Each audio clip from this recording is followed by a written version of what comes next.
Oh, it is good to be back, folks. It is good to be back.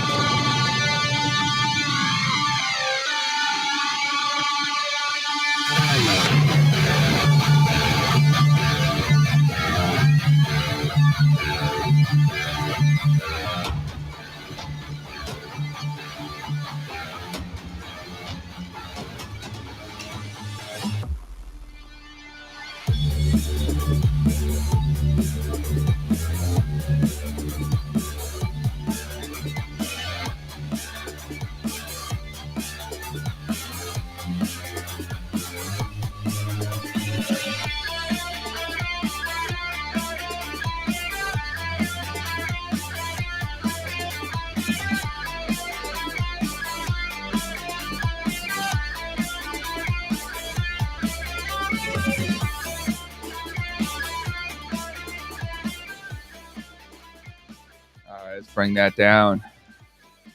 Woo, it's good to be back. It's good to be back online. It's good to be back on the Arizona Timeless Tours Live. It's good to not be laying in bed. It's good to be healthy. Praise be unto God, cancer-free. And got the old hat on tonight. Bald. This little piece of stuff hanging out of here is from this little cap thing. Bald as can be for the first time since I came out of the womb.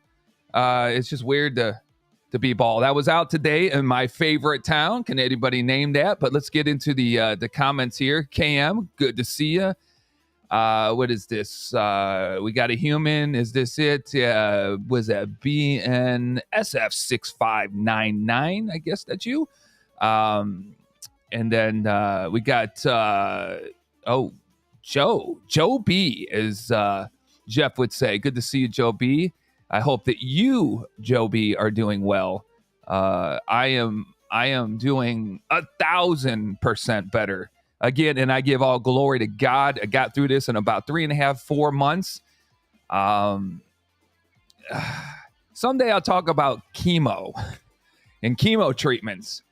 And my perspective on all this, because, man, do I got a different perspective on going through this stuff. Would I do it again, or would I do it a different way?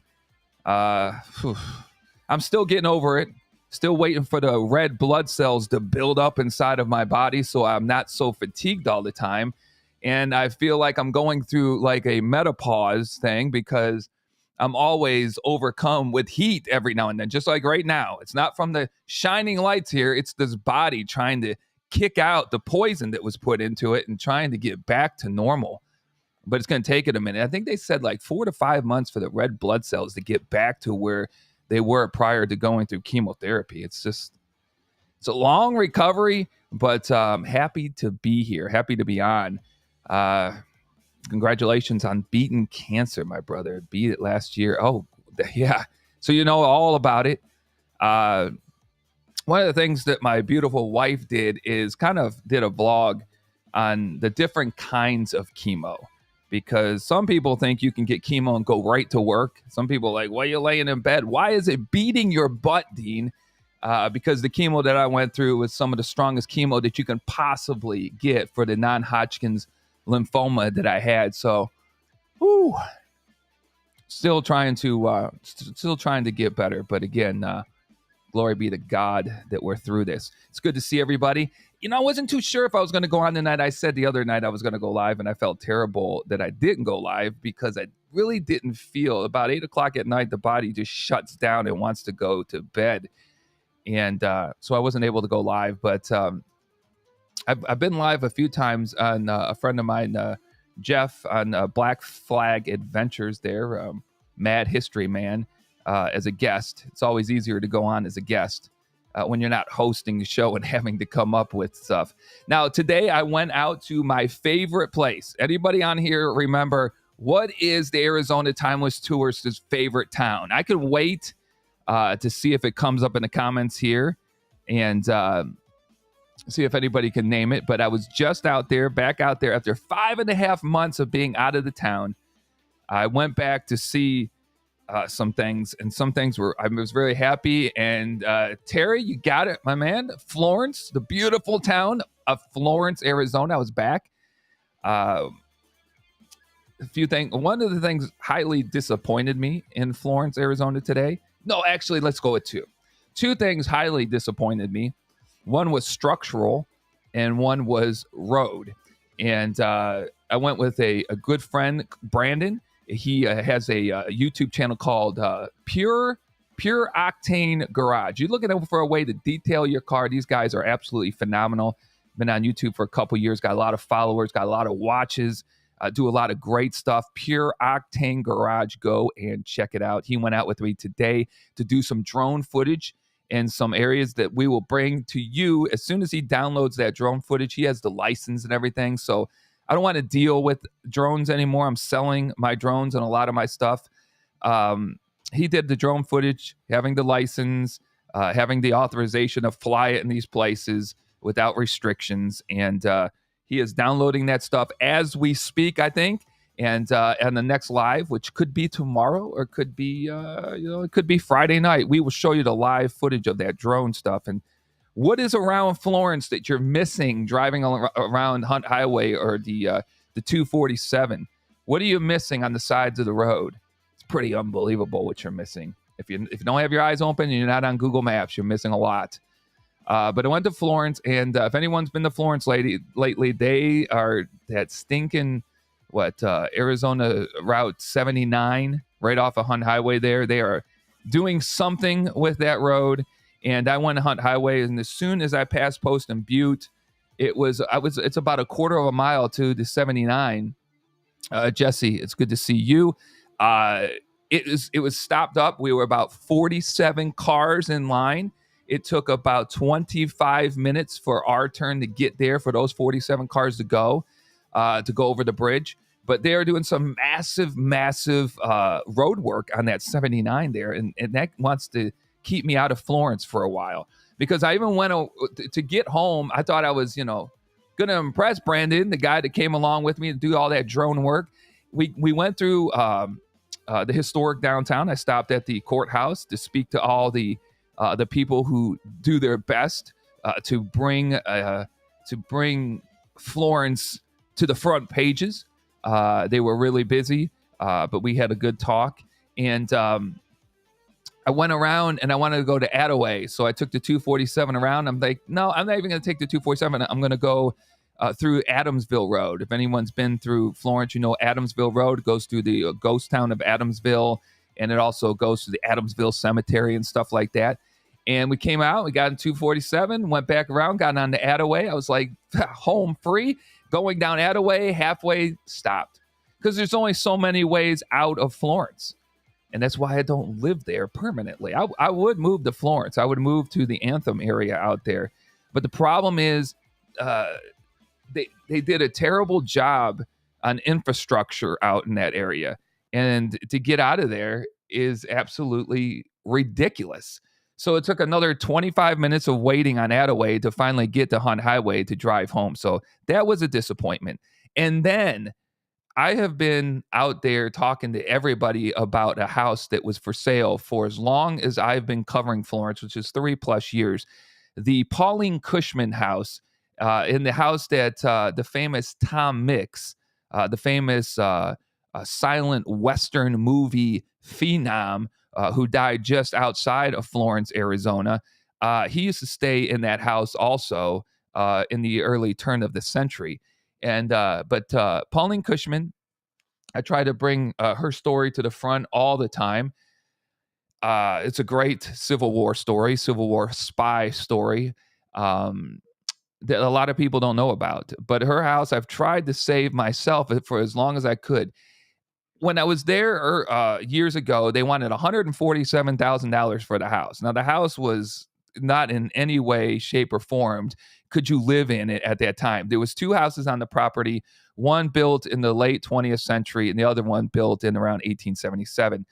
And that's the historic house with the historical marker on it. And then I found out from the gentleman who was looking to purchase that house, you could get grants through Florence to help you rebuild and open that historic house up so they wouldn't have to tear it down. Well, I met the gentleman who was buying the house. Wait, I should have loaded these pictures prior to going live.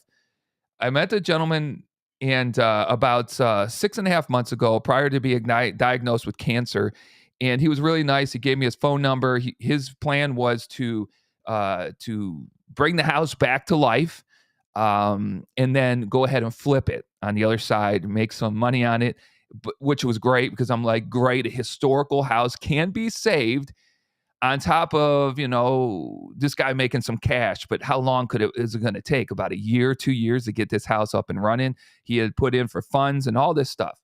All right. It's been 5.5 months since I've been out there.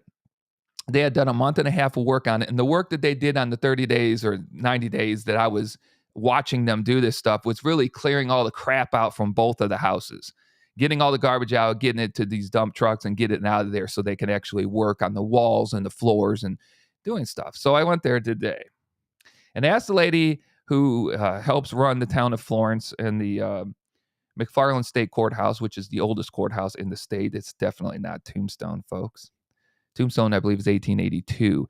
The McFarland State Courthouse, oldest courthouse, still standing, 1878, built in 1877. But I digress. I said to her, and you can see it through the window. I said, I came to see, is it moving along good? And she's like, she's been busy and she hasn't been able to get out there. But she said in the last couple of days, she thought she saw a for sale sign on there. And I'm like, oh, no. There can't be a for sale sign on the Pauline Cushman house only 7 months after the guy purchased it. He couldn't have fixed it that quick. He couldn't have flipped it that quick. I saw what they were doing, a month and a half into the process. It wasn't even close. So we got into the old Arizona Timeless Tourist Jeep and drove on over there. And lo and behold, as I was turning the corner, I saw 2 for sale signs, one in front of the house that is like a regular house built in the early 20th century, and the historic house built in 1877. And that also had a for sale sign with the number on it. And the houses looked exactly the way that they looked the last time I saw them 5.5 months ago. They like sprayed them white. There must be some coating that they put onto these houses that they have to do, because the top of these houses are moss. The only moss houses in Florence that I know about, moss roofs. And on the outside of the Pauline Cushman house, Tom Mick's house, Sheriff Jerry Fryer house, and the other 50 plus people that probably lived there since 1877, the outside of it still looked pretty bad.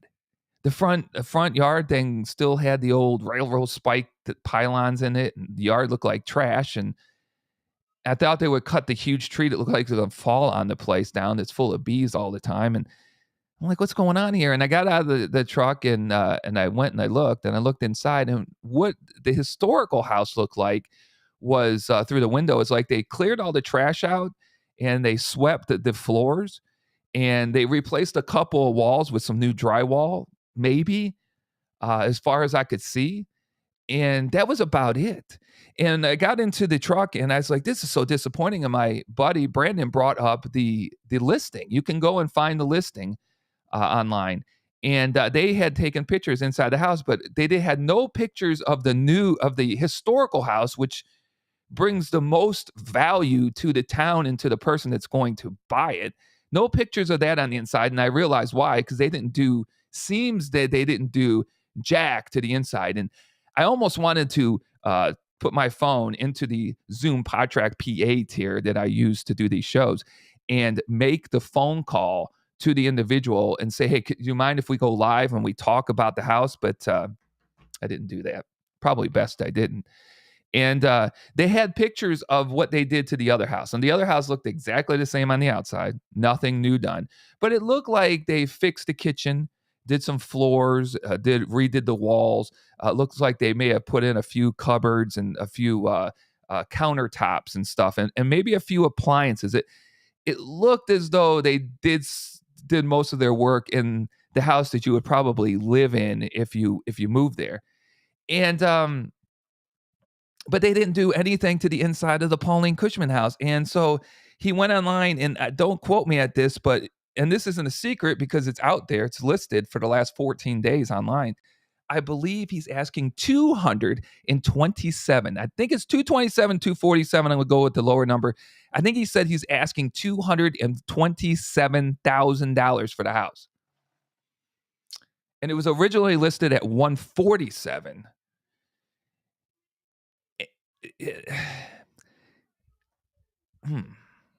I know he probably got grants from the town of Florence. He got money from them. I'm guessing he got 5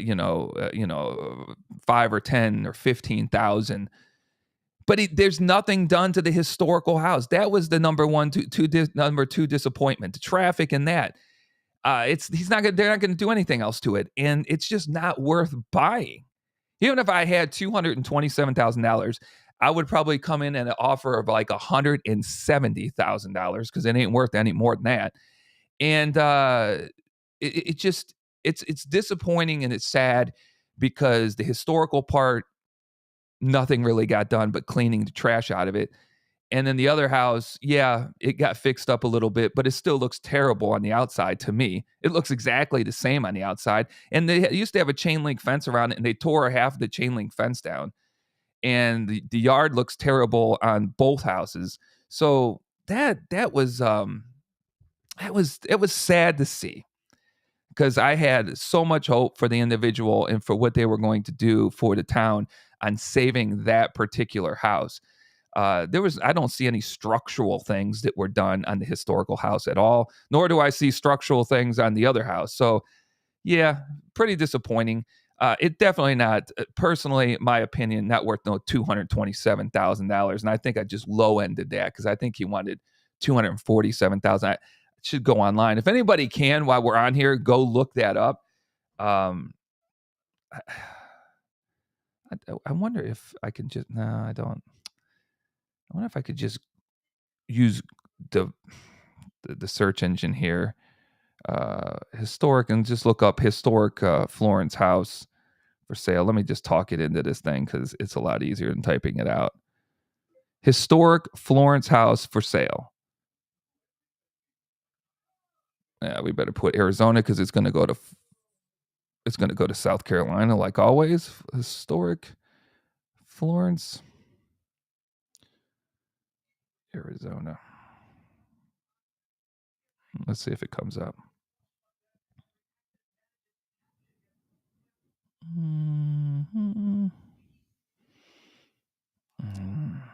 Block this out. No, oh, is that it?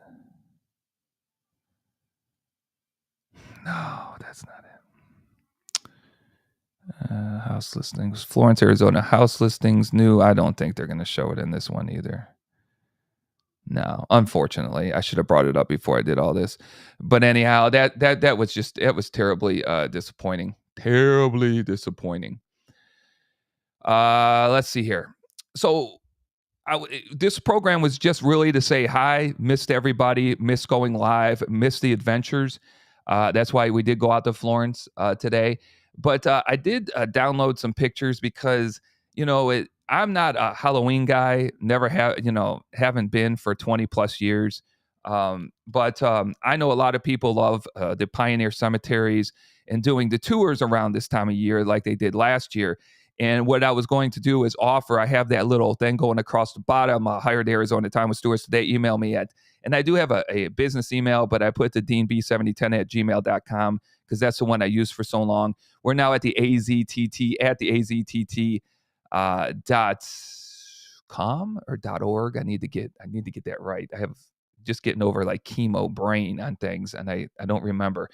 But we're gonna do one.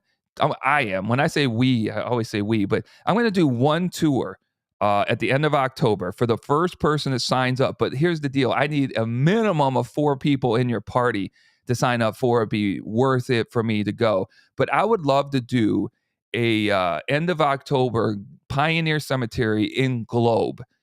And there is 8 grave sites that we would visit on 8 historical pioneers of Arizona that were buried in Globe. And I think that that would be a phenomenal end of October tour. It would be my first tour. I think I would be up to it. And driving there is only like an hour and 20 minutes. The tour would probably take an hour and 45 minutes, depending on how many people had questions. But I would really love to kick off the end of 2022, the October, because I think I'm starting my tours in the mid to end of November. I think that'll feel good enough to do these tours. And I think everybody who contacted me who didn't know I was going through cancer the last 4 months, I got a guy who contacted me who was having a family reunion in Arizona, and he wanted to know if I could accommodate 100 family members to do a tour of around the area here. And I said, yeah, that you would have to work with me to do 100 people, and we have the August to figure this out. They have not got back to me yet. I think they will when they find out what it would cost to be on a pre-vote bus tour of Arizona with 100 people on it. But we got a few people from out of state that wanted to book tours in September that we had to turn down. My wife is my agent, so she got with them and said, look, as soon as he's done with this cancer stuff, we will be back online in November, December timeframe to start these tours up again. So hopefully we start getting people back signed up. But I would love to do an end of October Globe Pioneer Cemetery tour.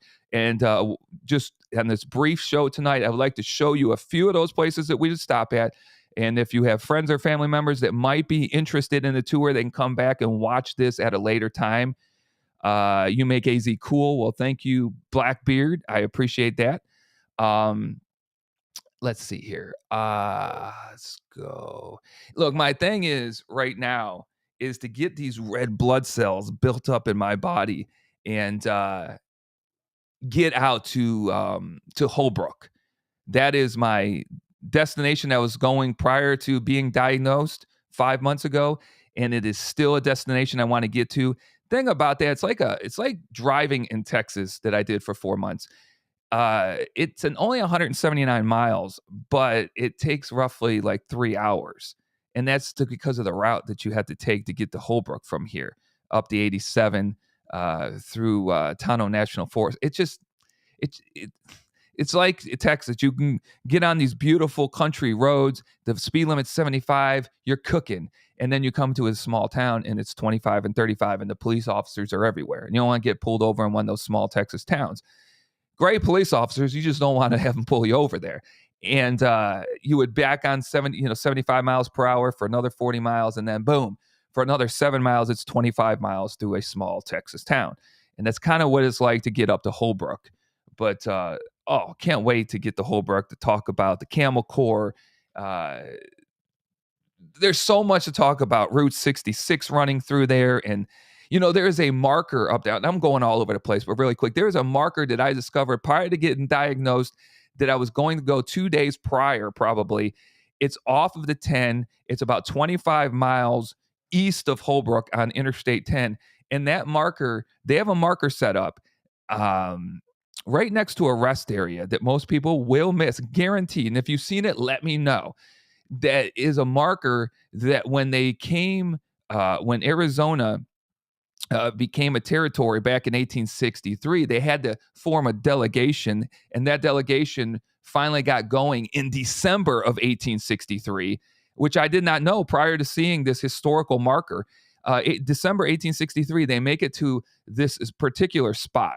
Now, the original spot is about 5 miles from the marker that's next to the freeway, and there's a marker there, but it's on Native American land. It's on a reservation land, which I'm going to call up prior to going to see if I can get on, because they allow a certain amount of people on there, and see if I can get to the original marker. But that marker marks where the legislators for the new territory of Arizona in 1863. So it became a state in February of 1863, and the delegation finally makes it to that point in December of 1863, and they run into a snowstorm.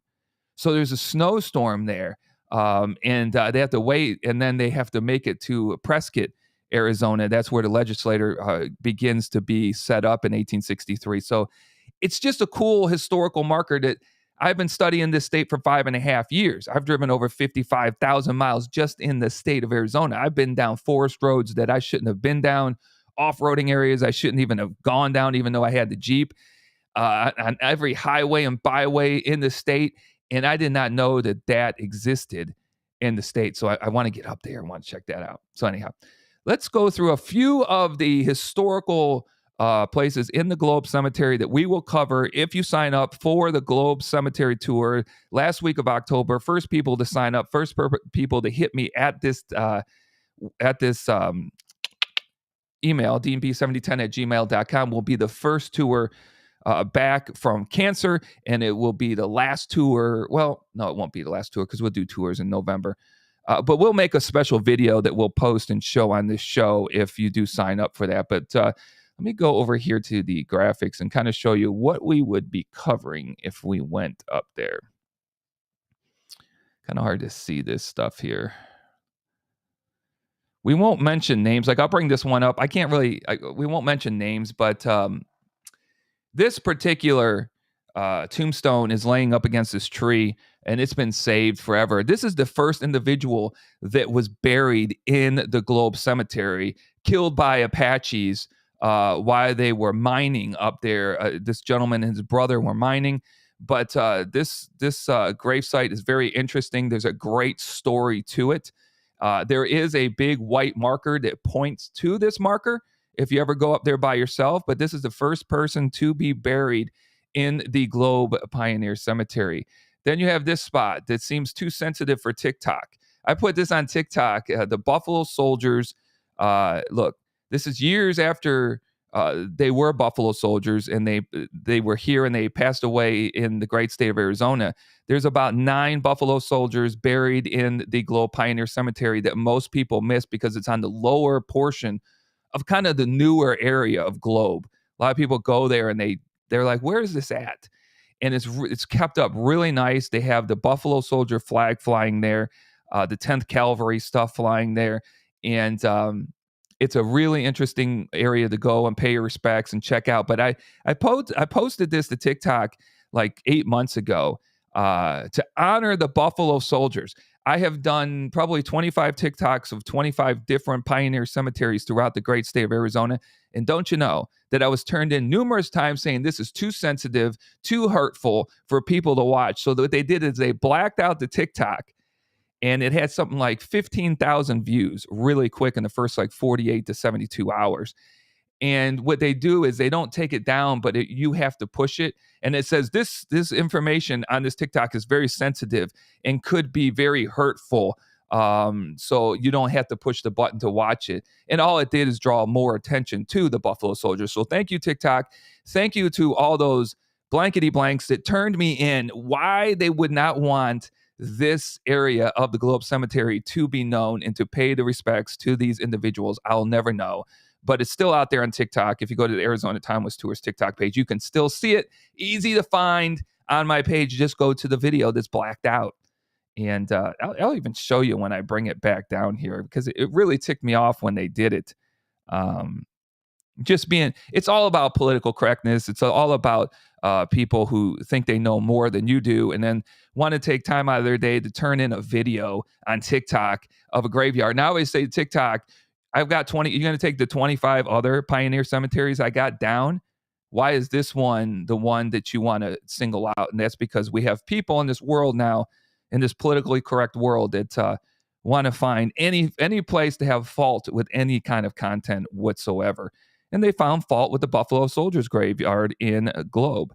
So let me bring this up really quick here. Let me bring this down, and I'll kind of see if it'll work. Let me bring this off of here. If it'll, where you at? Okay, so if you go to the TikTok page, that's my TikTok page right there. It's, all the stuff is good, and you're scrolling and scrolling. Keep scrolling, Dean. We've done a lot of TikTok since then. Let's see here. Yeah, there he is, right here. That's what it looks like, right there. So TikTok even knows, look, they catered to these people, but they didn't take it down. So what you would do is you would go on to this and you would click this, and then they would come up with this. It comes up with this beautiful thing before you even click on it. So you got to click on the dark screen, and then it says sensitive content. Some people may find this video disturbing. Skip video or watch the video anyway. 27,100 people decided to hit this when only 14,000 hit it when it first went up. So it actually brings it to it, and then I'll put it next to this thing and see if the mic will pick it up. But it's just, oh, that's not right. Here we go. Watch it. Oh gosh.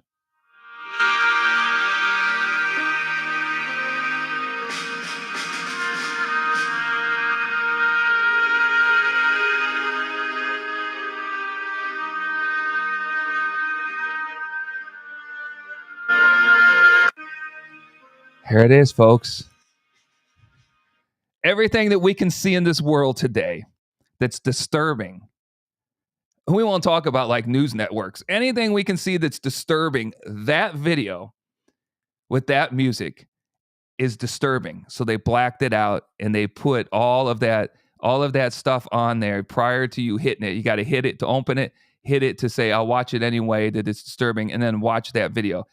That absolutely amazes me. Go to Globe, find it, do a TikTok video on it, and put it out there. It should be seen. A lot of people don't know it exists. Pretty cool part of history right there. Let me roll into the thing, quick. Let me go into this chat. Dan Cook, how are we going? Dan, you know what? And I said it beforehand, just so there aren't any people that would be so disturbed that it would wreck the rest of your night and maybe you couldn't sleep or something like that. But I wanted to make sure that I read everything that TikTok had out there. So I did give you fair warning on what it was. Joe B, isn't it unbelievable? I mean, in 25, if probably more cemeteries I've been at, and they're all on TikTok. And none of them are disturbing to TikTok except for the Buffalo Soldiers' 9 graves that exist there. Yeah, Dan Cook, I know you're going to have to get over it, buddy. Take deep breaths. I think they have things on YouTube now that you can go to that will teach you how you can get through something like that. If Dean.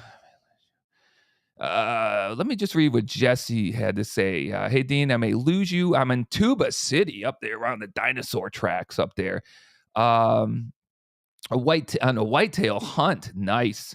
Service is spotty, so if you lose it is because I lost service, but I'm glad to see that you're back. Keep the faith and know I'm praying for you. God bless you. Do you know if there's anything here in Tuba City I'd be interested in? See, that is a place I haven't.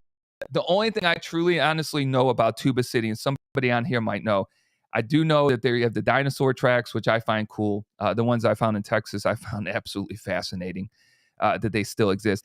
And don't they have up there around Tuba City the McDonald's that has the Navajo code talkers museum? It's inside the McDonald's. I mean, I wanted to travel up there just to see that museum. I don't eat McDonald's. I wouldn't touch McDonald's food, especially now. But they have a little museum on the World War II Navajo code talkers, and I would love to go up there and see that. So those are the only 2 things I really know about, is that McDonald's and those dinosaur tracks. So if you're still on here, Jesse, enjoy the hunt. Thanks for the prayers, because I needed them, and I have to say I had prayer warriors throughout the world praying for me, and that's why I believe I came through this as quickly as I did. But I appreciate it. All right, so we got done with that disturbing portion of the Arizona Timeless Tours of showing you the Buffalo Soldiers. So let's go back over here to the caption area, to my graphics here, and kind of show you maybe another spot that we would check out. It's so hard for me to see anything anymore. Let's see if it's is that even? That's downtown. I'm gonna pull up pictures, and I don't know if these are pictures that I want to pull up, but we'll see if these are them or not. Yeah, you know what's pretty unbelievable about the Globe Cemetery? If you take this tour, I've been up there 1, 2, 3, 4, 5. I want to say at least I'm going to go with 6 times in the last 2 years. 6 times I've been to the Globe Cemetery. Why? Because every time I read a new book, every time I get into a new piece of history, I find that one of those individuals is buried in the Globe Cemetery. And I'm like, how did I miss it? This one would have been really hard for me to miss. But that's good because I'm so pinpointed on, okay, I'm here to see Al Sieber. I got to find Al Sieber. I'm here to see Glenn Reynolds. Got to find Glenn Reynolds. I'm here to see all these people, Pete Spence, the outlaw Pete Spence. And then I did the history. And I know if you followed me, you've heard this before on YouTube or on TikTok or on this channel because I love to talk about it. And I'm actually rereading the book on 2 things that I find fascinating in Arizona history because chemo really rocked my brain and I forgot a lot of the facts. One of them is the bloodiest shootout in Arizona history that happened 18 February of 1918 in the Powers cabin. People find that fascinating. I love to do talks on it, and I love to do homeschool things on it. So I'm rereading 400 pages on the Powers cabin shootout, the deadliest shootout, the bloodiest shootout in Arizona history. Again, happening February 10th, 1918. You can win trivia with that. And then the Tewksbury-Graham feud, the Pleasant Valley War, whatever you want to call it. This I was studying about 6 months prior to cancer, and I forgot a lot of the facts. And I had to go back through and read another 400 or 500 page book that I find to be the best book on the Tewksbury-Graham feud. And people love to talk about it. And lo and behold, Edwin Tewksbury lived a long life. And Edwin Tewksbury is involved in some of the bigger battles of the Pleasant Valley War. And Edwin Tewksbury is responsible for bringing the Graham brothers into Pleasant Valley. The Tewksburys had been there. The Tewksbury brothers and their father, John Tewksbury, had been in Pleasant Valley for years. And they go into what they called Globe City at the time. And Edwin Tewksbury's there, and they call him Ed Tewksbury. And he sits down with a guy named Tom Graham.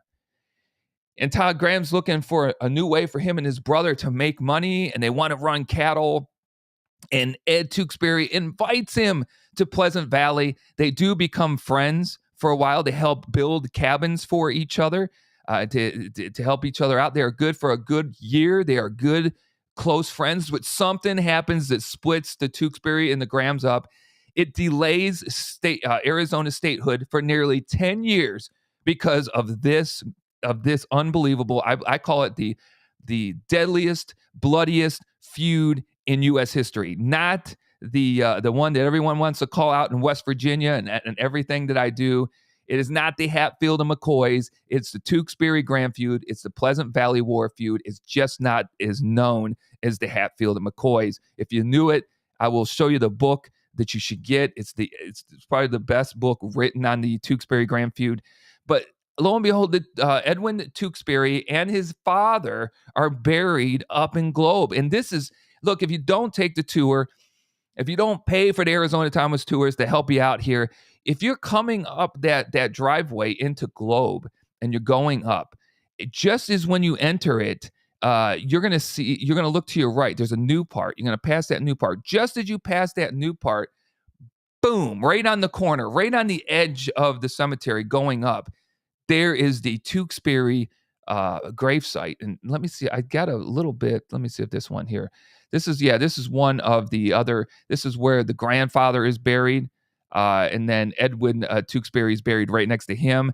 And then there's a Tewksbury that died in maybe World War II is buried there. There's like 4 Tewksburys.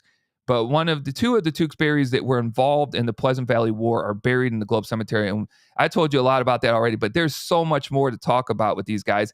And Edwin Tewksbury's, while we're there, if we have, like I said, we need a minimum of 4 for it to be cost effective for me to drive up there and give the tour.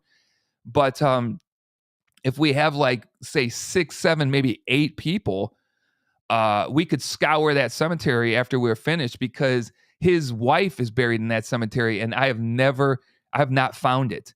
And it's got to be in the lower portion of this cemetery. So if I have 7 or 8 people looking for it, we definitely will be able to find the gravesite of his wife, which would be very helpful to me when I'm doing lectures or when I'm teaching or I'm telling homeschoolers or schools about the Pleasant Valley War, and pictures are worth 1,000 words in most cases in the school systems, and it would be great to find it. So we would look at that one, and then we would definitely check this one. Oh no, this is wrong cemetery, the Lost Dutchman of Jacob Waltz. That's downtown in Phoenix. We can also do that one. I would love to do a cemetery, a Pioneer Cemetery, the one down in Phoenix. Problem is, they only open once a week. It's usually Thursdays at 2:00, and sometimes it's not even that. So you got to keep calling them to see when they're going to open the cemetery. And a lot of what's going on with the homeless down there is really messing with how they run that cemetery. But that would be a phenomenal cemetery to do a tour through. But that's not what I was looking for. Let's what's this one here? That's more of, there's the flag flying for the Buffalo Soldiers, sensitive part of the cemetery. Man, I know I have. This one's a big one. This is the, and you see that sign there. There are like 5 of these graves that are marked with those signs to help you find it better. One of the more famous ones, or 2 of the more famous ones, aren't, and I don't understand why. But this is the grave of Glenn Reynolds, Sheriff Glenn Reynolds. Why is he? He was involved in the Pleasant Valley War, we'll just say that. But he was sheriff at the time of the transport of 9 Apaches, I believe in 1889. And one of the Apaches that were being transported to the Yuma Penitentiary and then on to other places was the Apache Kid. This man, when he passed away, he was transporting the Apache Kid along the Riverside stage stop, Riverside Station stage stop, which was the most remote stage stop in the state of Arizona, period. They had made it there, and then they escaped, and they killed Sheriff Glenn Reynolds. They killed the other officer that was with them. They shot the driver through the throat, but he survived to tell the story. And that's where the legend of the Apache Kid starts, with Sheriff Glenn Reynolds. So we'll definitely stop by that area there. And then you got one of the greatest scouts in the history of scouts during the Apache Wars. This guy's life started in 1844 in Germany. He comes over at a very young age with 10 brothers and sisters and his mom after his dad passes away in Germany, and they cross the mighty ocean. And they end up in Lancaster, Pennsylvania for a short period of time. And then they end up in Minnesota. And he joins the 1st Minnesota Infantry during the Civil War, fights in major battles. And one of the battles he fights in that he gets wounded in and he's out for 6 months is the Battle of Gettysburg. But Antietam, he's in a lot of major engagements in his life. He comes back, wants to be a miner. He's in California, Nevada, in Arizona, ends up in Prescott. And he becomes a scout during the Apache Wars for Army generals, and becomes one of the best they've ever seen. And his life is extraordinary. And this is his final resting place in the Globe. Pioneer Cemetery is right there. Do I got another shot of the grave up and down? Do I got another shot? What's this one up and down? Yeah, that's his other grave marker. The original one's on the bottom of this one, and it's barely, you can barely see it at all anymore. But this is a gravesite we'll stop at for like 15 to 20 minutes and talk about the extraordinary life of the Apache scouts. And he helped run the San Carlos Indian Reservation. He did a lot of stuff, folks. And the way he perishes from every battle that he's been in is absolutely amazing. The spot he perishes is about 25 miles away from this spot, and it's marked by what I call a secret marker. And I'll tell you where it's at after the tour if you guys want to go to that location. But Al Sieber, definitely worth checking out at the Pioneer Cemetery. And let's see if I got one more. I don't understand why I don't have this next one on here.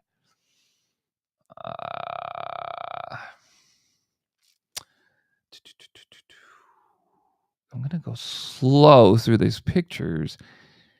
How do I not have it? How do I not have it? I don't have it.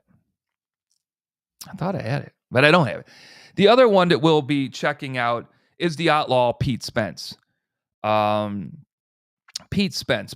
Who's Pete Spence? If you know anything about the shootout at the OK Corral, if you know anything about the Clanton and the McClarys, If you know anything about Wyatt Earp and Doc Holliday's vendetta ride after Morgan is killed and Virgil is injured, after they put him on that train in Tucson and they take out Frank Stillwell up there, they come back to Globe. Sheriff Behan wants to arrest him. He's like, not today in the movie, and the movie's not correct or anything like that. If you're gonna watch one, let me just tell you this: if you're gonna watch one of the two Wyatt Earp movies, don't you wonder why Tombstone is on all the time, but the Kevin Costner Wyatt Earp is not on that all the time? Don't you wonder why that is? I think there's two reasons. One, Wyatt Earp's movie's like 3 hours long. So with the commercials in it, it's 3 hours long. And Tombstone's like an hour and a half. So that's probably one reason. Yet Tombstone is so inaccurate and doesn't portray very few facts in that movie. But Wyatt Earp, a lot of facts. Start slow because you want to know the history of Wyatt before he makes it to this town called Tombstone. You want to make it to Dodge. You want to know how he ran into to Bat Masterson and all that stuff. And if somebody would just remind me before I close this tonight, remember Bat Masterson. If I'm like, who was I going to talk to you about Wyatt Earp? I want to talk to you about Bat Masterson. But anyhow, yeah, watch Wyatt Earp with Kevin Costner. Yeah, it's slower moving.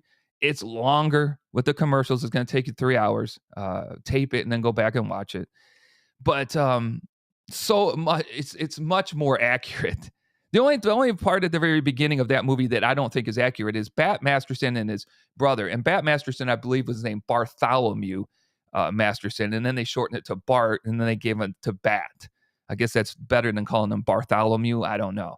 Him and his brother, though, I believe his brother was Ed Masterson. They were the Buffalo Hunters. It shows Wyatt as the Buffalo Hunters. And Wyatt comes on with them.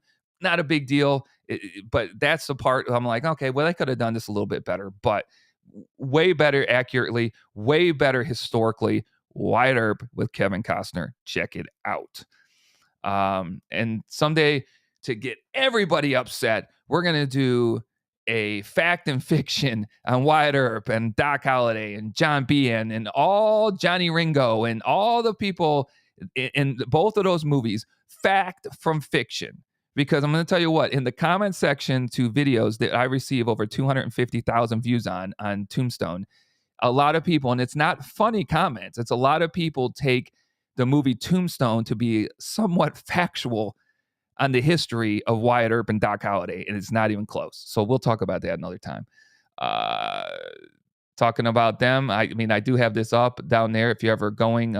This is Warren Earp's final resting place, and Warren Earp did help Wyatt Earp on the vendetta ride. So he was helping his brother out after Morgan got killed and Virgil. Warren Earp comes up to Tombstone, so he is there to help his brother out for a short period of time. But that's the only Earp to be buried in the great state of Arizona. You know what? I'm just gonna have fun here. And then you got Wyatt Earp's first common law wife right here. And then you've got, I've been to all these grave places. You got the gravesite of Johnny Ringo. And then you got, let's see here, here in the beautiful state of Arizona. Where's anything else I want to show you guys?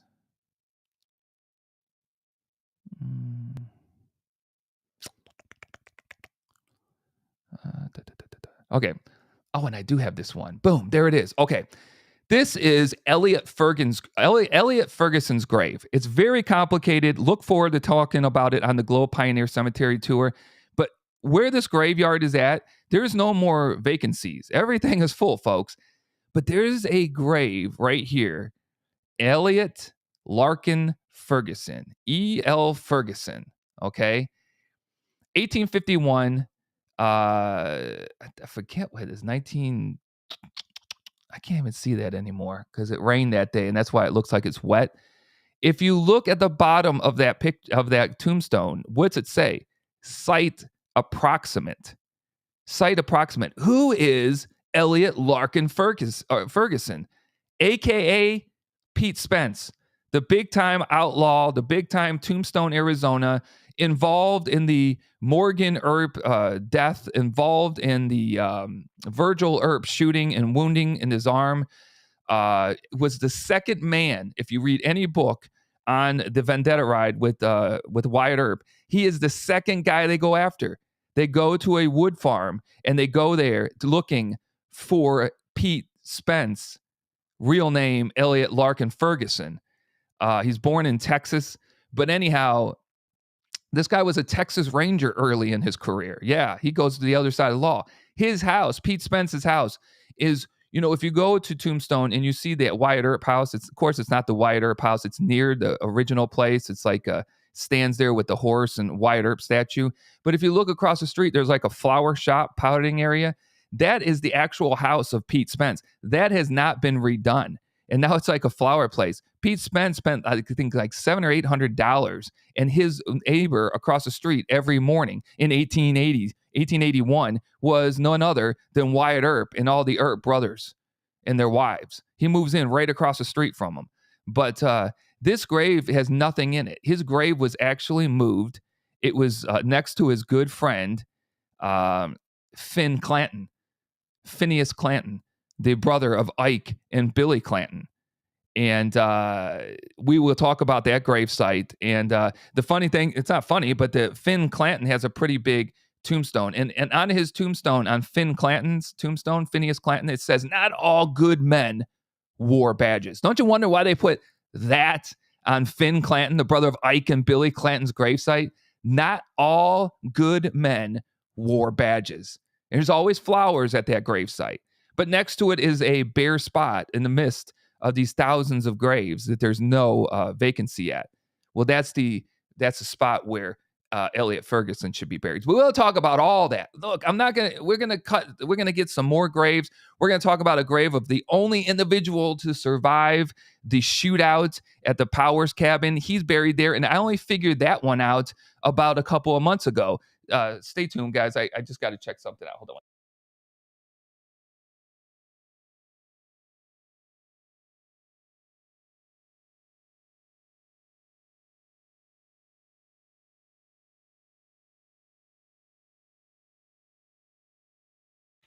That was my awesome son saying, "We got to do prayers. Don't forget prayer time after your live is done, Dad." I haven't been live again in like 4 or 5 months. But anyhow, there is so much rich history sitting in Globe Cemetery, folks. So much. And I've done the research. I know we don't have to search these places out. It's not very easy. We'll walk up there. We'll go to 7 or 8 graves. It'll take about an hour and a half, depending on questions and answers, on how fast people can walk through. I'll probably be the slowest one because I'm still recovering. But yeah, you want to, because then you can take family. The great thing about this is the stories. People know Tombstone, right? So the stories that you can link into family members, instead of taking them to the same old places, Flagstaff, Sedona, the Verde Valley, Snowflake, up in the snow, all these little resort areas in Scottsdale and stuff like that. When they come to visit, take them up there and show them the awesome. See how red I'm getting? I got a sunburn. It's because I'm having a hot flash from that stinking stuff, man. It's still killing me, folks. And I got my wife ordered me this new shirt. I want to show you all really quick here. And then I'll tell you what it says if you can't see it.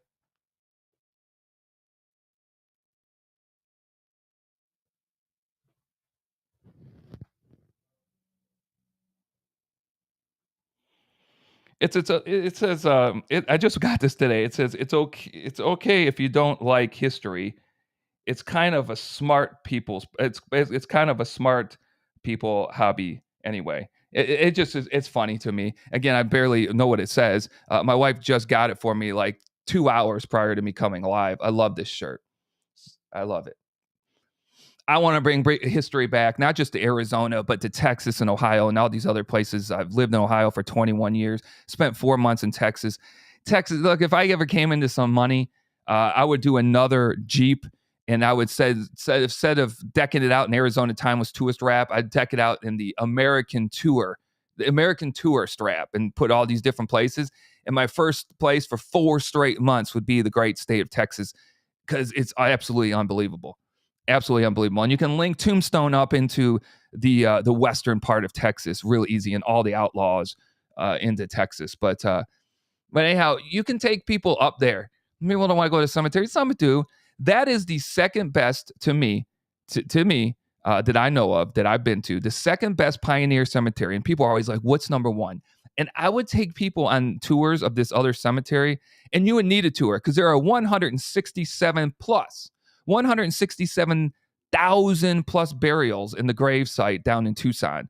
167,000 plus. And there's a mass grave there that has some of the big time outlaws that were reburied in that place in the 1890s, and it's lost to history. Even the people that work there do not know where the mass grave of that cemetery is. And there are some somebody like, let's just take Frank Stillwell, who got taken out at the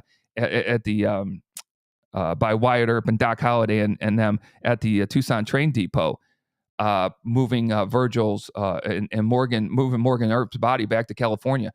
Those grave sites those individuals are lost to history, to their families, to anybody who wants to do history research. They're lost because they were buried in a mass grave, and that mass grave is now no longer marked. But over 167,000 people are buried in this graveyard. And what they've done, because they have problems, and I do understand this, there's signs around there that say no photography or videoing of the graveyard. And I'm like, I mean, these are people that just perished in 2020. You're not going there to take a picture of a grave to send it off to your family or friend. I just think the signs might be there just so people, I don't know. But I tried to talk to them about this situation. I would love to take people there. That is the best cemetery, and it's the Evergreen Cemetery, folks. The Evergreen Cemetery in Tucson, Arizona is the number one. And it's current, and it's a pioneer cemetery. And there were people moved from a cemetery just up the road. But it is pretty unbelievable. One of the individuals that's buried there is William Breckenridge. Who is William Breckenridge? He was portrayed terribly by Jason Priestley in Tombstone as this goofball sheriff, which he was not. Look up a picture of William Breckenridge, and then look up Jason Priestley's thing of him and how he was the deputy sheriff under John Behan during the time of Tombstone. He's buried in that cemetery. This tombstone right here, this one here is there. Thomas J. Jeffords. Now, I didn't know a lot about Thomas J. Jeffords until about a year ago when I was doing the Apache Wars and all the history of Cochise. And if you read this tombstone is newer. I found a newspaper article, I believe, in 1968, with a man and wife and his children standing there because they put a new tombstone there. I believe it was it says it right there. No, it's 1964, by the daughters, of the American colonist. That's it. 1964. This one was put there to replace the old one. Thomas J. Jeffords. It says it right on the thing. Friend and blood brother of Cochise. Okay, look, he had an unbelievable relationship with Chief Cochise, and he was the only white man ever invited to a ceremony up in Cochise stronghold to see how they performed the ceremony when Cochise passed away. And Cochise asked Thomas Jeffords to be over the reservation because he knew his people were going to be forced onto a reservation, especially after he passed away. That he promised them that Jeffords would be the head of that reservation for his Apaches. And he was for a short period of time. Thomas Jeffords took care of them. But Thomas Jeffords knew the exact location of Cochise's burial, knew all about the ceremony, and kept it secret for his entire life. This guy's story, go get the book on Thomas J. Jeffords. I packed all my stuff when I wasn't feeling well. I need to get it out so you guys can see it. But this guy, he's buried there in the Evergreen Cemetery. And if you look up in the 1960s when they placed this marker, they said that he was the most famous burial in the Evergreen Cemetery. I don't know if that's true or not.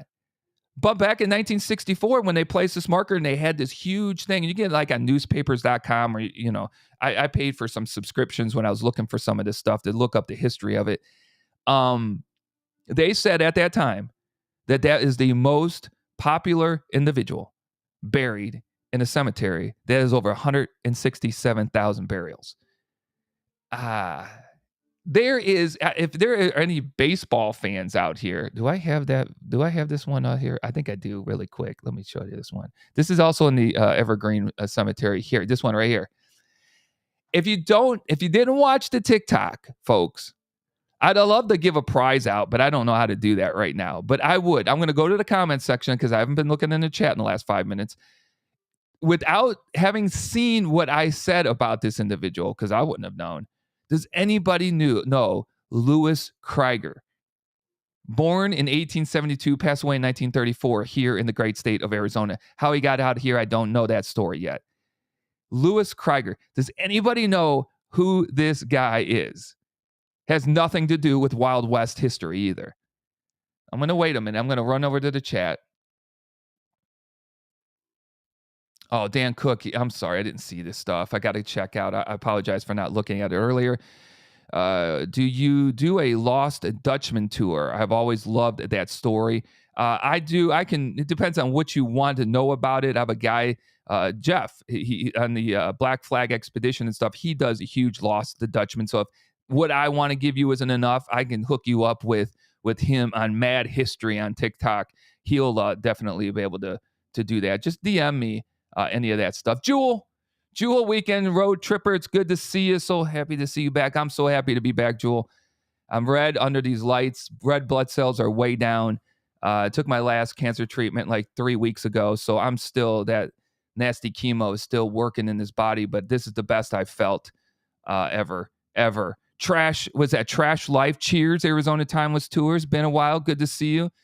Yeah, when you're under the influence of chemotherapy, Chad says he's stumped. It will take you out. I plan on doing a side thing on chemo. My perspective on chemo is I took the strongest chemo that there was. I was in the hospital for 5 days, 4 days. So for 4 days, 24 hours, chemo was running through my body. And it's the most effective for this part of the cancer that I had. But was it worth running that chemo through my body?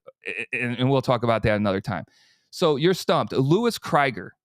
All right, I'm going to give you a quick. Louis Krieger, never heard of him. Says Dan Cook, and Dan is still here. Good to see you still here, Dan. Because Dan, weren't you saying that you might? Yeah, Dan, just DM me or hit me up at that email, and I'll get with you, maybe about a phone call or something. I'll tell you what I know, and we'll see if that's what you want, or I can definitely hook you up with some experts in the Lost Dutchman. Yeah, I cheated. Yeah, you definitely cheated, Chad. It does. That was my thing. I was going to tell you, it has to do with baseball.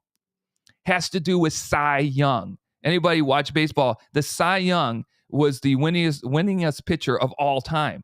Cy Young is the Cy Young Award, for the best pitcher in the AL and the NL.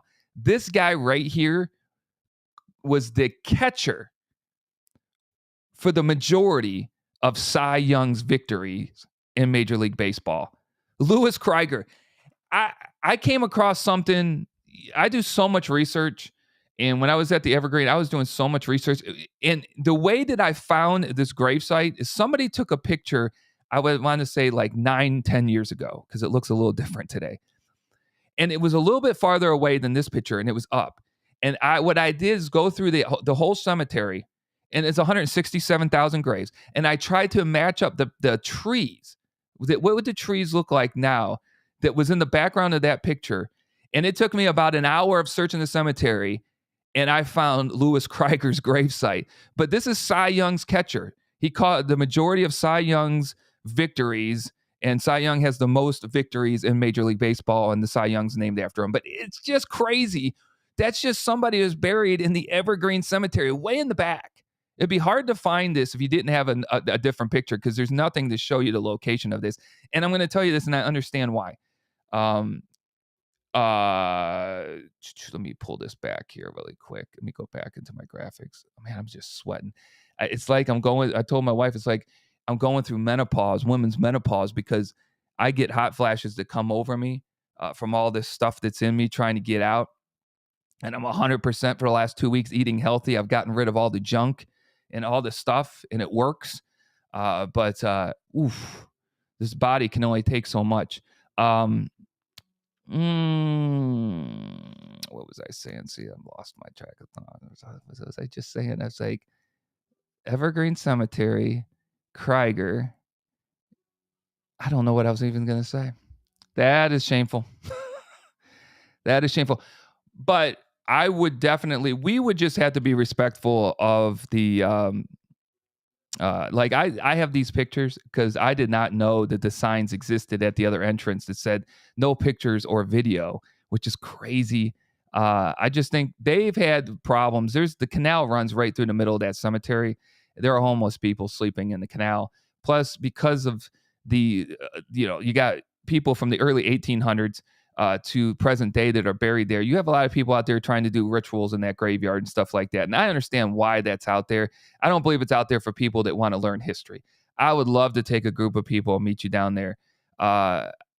It took me 2 journeys down there. Oh, what I was going to say is the people in the front. If you go in there, and they've been asked before, and ask about some of these historic people like Jeff Jeffords or William Breckinridge, or there are plenty more that I haven't shown you, or Krieger, where these grave sites are at, it's a no-go. They are in no hurry to help you. I understand they are busy, but they don't want people to know where these are at. So it took me, that takes me about an hour and 55 minutes to get to from the house, that part of Tucson, from Gilbert, Arizona. And I went twice, and I was down there for, I don't know, 3 to 4 hours at a time, because their GPS coordinates on a couple of these completely off. So I ran my GPS coordinates on all of these, but it's 167,000. You had to go off old pictures to find them. The Jeff Jeffords one that I found, that was just by the grace, because there is no way I was going to find that thing. And I came across it and I couldn't believe it. A lot of people, they have to do with tombstone history. People are like, why there? Well, it's Tucson. They left Tombstone later in life. Across the street, there's a Catholic church. There's a Catholic cemetery that holds, again, an unbelievable amount of burials. I found out through an article that is it Behan or Behan? People call it different. Johnny Behan, the sheriff of Tombstone during the time of Wyatt Earp's time. So, Behen, or people always, I wanted to find that. Somebody was looking for that gravesite in 1990 something. An old newspaper article. One I came across on Johnny Behan's gravesite. And I'm like, that would be is he actually buried there? And the guy was in the Evergreen Cemetery. They went through every grave for a week. Him and his buddy walked every grave to try to find it. Because he's like, well, he was Irish Catholic, so he had to have been buried there. He's an Irishman. And there was a lot of Irish buried in Evergreen. And they went through everyone. They couldn't find it. And so they went next door. Somebody got a hold of him back in 1990. This is for AOL and all this internet stuff. And said, I believe he's buried in the Catholic cemetery next. And he's like, Catholic cemetery? He's like, yeah, he was Irish Catholic. And then they went to the front office. And back then they were a lot nicer, I guess, before the internet and YouTube and all this social media stuff came out. And they asked where he was buried. And they're like, they took out the books and they're like, right here, this is his plot. Right here is where he's buried. And they're like, oh, great. I'm writing a book on Tombstone. I think this would be a great cover, his tombstone. And the guy looked at him and said, oh, I'm sorry, sir. Nobody ever, sometimes we look at history. Johnny Behan, okay, this great, sheriff during this time of the shootout at the OK Corral, all these movies made, books written about. He's always in it. Good guy, bad guy. And his deputy sheriff is right across on the other cemetery with a nice, with a redone headstone, William Breckinridge. Why wouldn't he have one? Nobody ever paid for him to have one. And I think I got a picture of it right here. Do I got a picture of it? Yeah, I think this is it. That's it right there. And that's a hard one to read. It says John Behan. He passed, is that 19? I think it says 1914 that he passed. Okay, according to the article, these people were there in 1990. So from 1914 to 1990, this guy never had a marker, a tombstone marker. It was just empty. And there are a lot of lots around him. They have no marker. You can go to they all have plots, and they're all plotted out in books that they have in the office. And the people who put down the acting and stuff back in the 90s for Tombstone, there's a group that still does it today. They're called something. It's on the bottom of that, but I can't read it. They came together, pulled together some money, went out there with the then sheriff of Tombstone, Arizona, and brought everybody out there and placed that marker in like 1992 or 1993. So many, I mean, almost 100 years after John Behan had passed away, they actually put a grave marker marking his spot of his gravesite. I couldn't believe it. The guy that wrote the article couldn't believe it. And if it wasn't for him writing a book, I still think as of today, because of the way social media is and how way they want to keep people out of places, that still wouldn't have a marker. The people who worked at that place, and they have a little map. The office was closed. They have this little tiny map on the outside. And I had somewhat of knowledge of reading the book of what section, but the section was huge. And I came across the first row I walked in of hundreds of rows. Down the middle of it was Johnny Behan's final resting place. If you're a history of the Wild West, if you're a fan of Tombstone, if you're a fan of the 1870s and 1880s, if you're a fan of some of these outlaws, that cemetery, the Evergreen Cemetery, is a place that someday you just need to go. Either hire me for a tour someday, or go down there and try to find all these. It is truly an unbelievable amount of riches to learn about the great history of Arizona. Unbelievable place. Hike with Mike, good to see you. Hike with Mike says, I would like to make it out to your area. It is the complete opposite from my swampy geography. Yeah, just a little bit. Just a little bit. Chad says 1912. Is that what it says on there? Is it says 1912? Tombstone Wild Bunch. Tombstone Wild Bunch. That's exactly what's on it. Man, maybe you could have blown it up from what I'm seeing. I can't. Can I do that? No, I can't do it. I have a touch screen, but I can't blow that up. I have it right here. I should have just looked closer, but it's been so long. And Arizona Insider, howdy to you. Good to see you. Glad that you jumped on for this. Is pretty much the end of the show, but good to see you. Folks, it's good to be back. Thanks to everybody who came on. We've been on for an hour and 15 minutes, way longer than I thought I could hold up.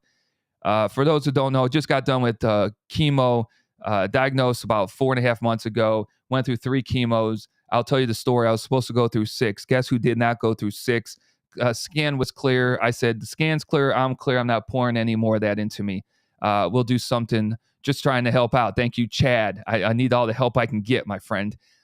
Again, I would love to do a tour at the end, last week of October. First person to hit me up, it's going across the bottom of your screen, deanb7010@gmail.com. First person to hit me up with a minimum of 4 people. I think it's going to cost like $45 per person, folks.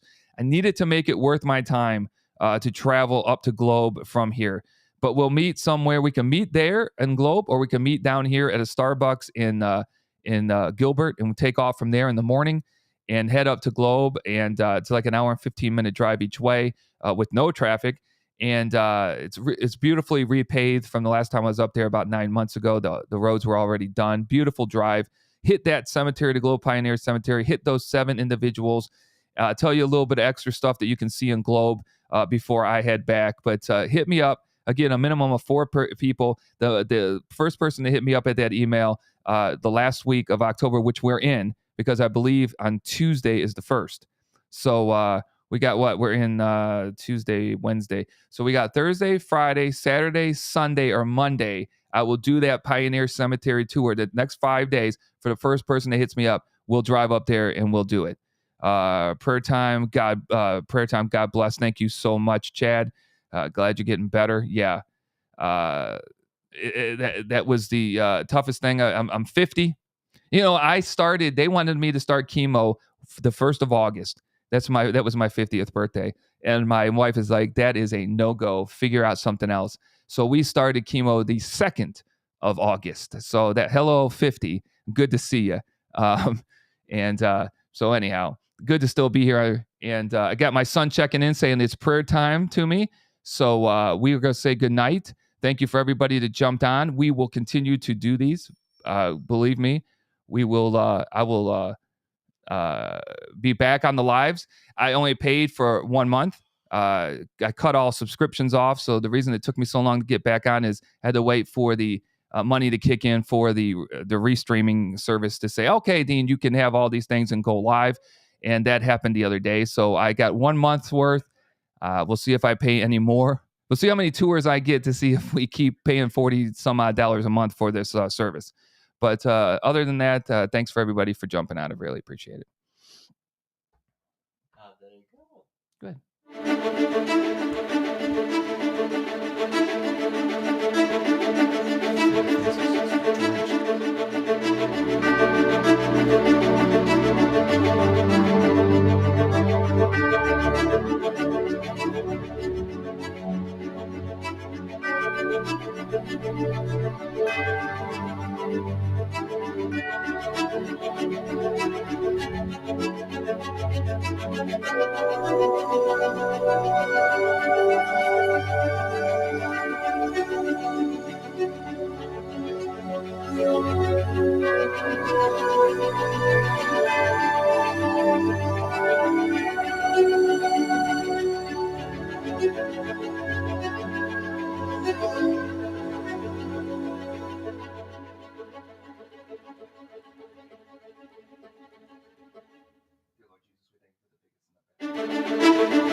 For those of you that stayed on, I forgot to say, remind me of Bat Masterson, Bartholomew Masterson. And the really quick story to that is a lot of people know who Bat Masterson was. He was a really good friend of Wyatt Earp's and sheriff in Dodge City. And he was credited in a book at one time of taking out 27 men, but he only took out one. They exaggerated his takeouts with a weapon like they exaggerated Doc Holliday's and Wyatt Earp's shootouts, but especially Doc Holliday's. And it ain't Doc Holliday's fault either. It's the people that wrote the books. That's their issue. They made these people out way more than they should have ever been made out. But Bat Masterson, over the years, he became a sheriff up in New York. And he was a friend of Teddy Roosevelt when he became president of the United States, Theodore Roosevelt. So he'd have him to the White House a lot. And when they were talking about the Wild West, and they wanted Bat Masterson to write the major book on the West. What happened, and it's quoted as saying by what's his name, Stuart Lake, that wrote the main book on Wyatt Earp, the first biography, which wasn't really good, but on Wyatt Earp. Stuart Lake was in the office, the White House office, and Bat Masterson is quoted as saying to the president, that history will not be told in full unless Wyatt Earp talks. And right now, Wyatt Earp isn't talking. So it is amazing how history works. Stuart Lake in the office of the White House back in the Theodore Roosevelt time frame, Bat Masterson in there, and that's what happens. So I see a lot of people checked out. Hopefully, this is like one of those things when you watch the Marvel movies and you watch the stuff come up at the end, and then you wait like 2 or 3, 4 minutes, and everyone's leaving the crowd, and then they show you a glimpse of the next Marvel or the next whatever it is movie that's coming out. That's kind of like what this was. So if you stay tuned, you got that little Bat Masterson thing. But other than that, take care of yourselves, guys.